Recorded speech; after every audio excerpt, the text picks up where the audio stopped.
A few weeks ago, I found a letter in a Vermont newspaper written by a soldier named Edward.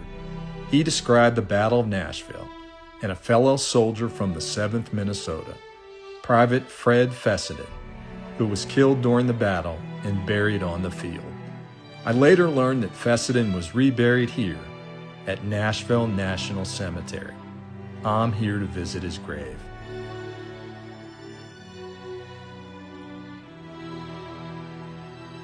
He could always be depended upon, Edward wrote about his friend. He was recently offered a promotion but declined to accept it, preferring to serve as a private the rest of his time. But now he is promoted to a higher and more noble employment than earth can give. And although I shall miss him very much, I feel that what is my loss is his infinite gain.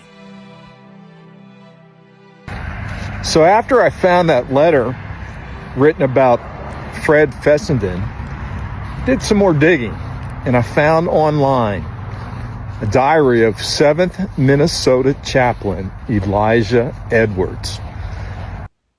In one entry, Edwards wrote, "This afternoon I buried the dead of the 7th Minnesota Regiment, side by side in a single wide grave in the field where they fell. I believe that graveyard was on the property of the Bradford mansion just off Granny White Pike in Nashville.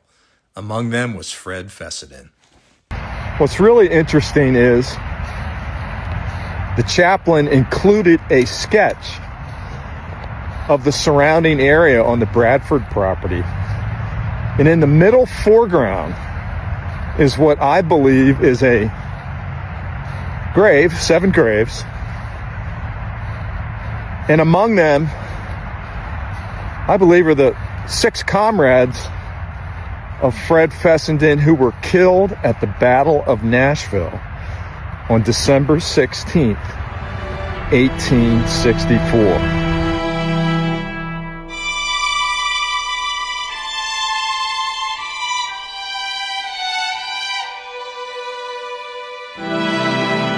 They're buried here in the Nashville National Cemetery too.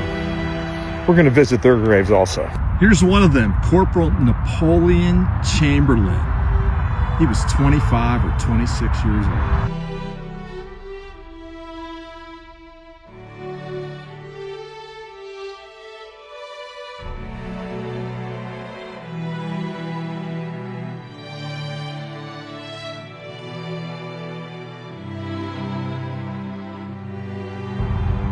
Two graves down from Milton, we'd find the grave for Archibald Savage, Corporal, 7th Minnesota.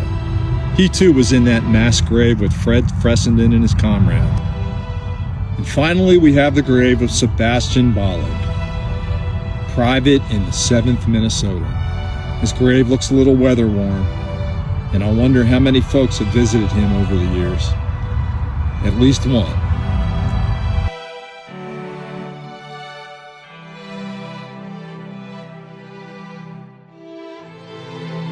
It's always humbling for me to come here. More than 16,000 Union soldiers rest here. Among them are 4,000 unknowns.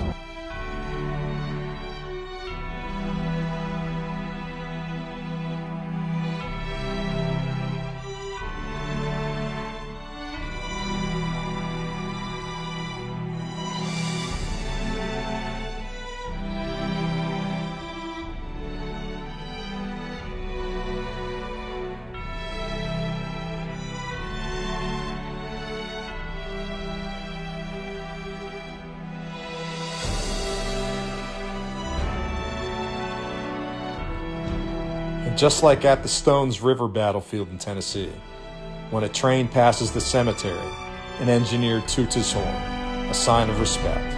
My God, I love that.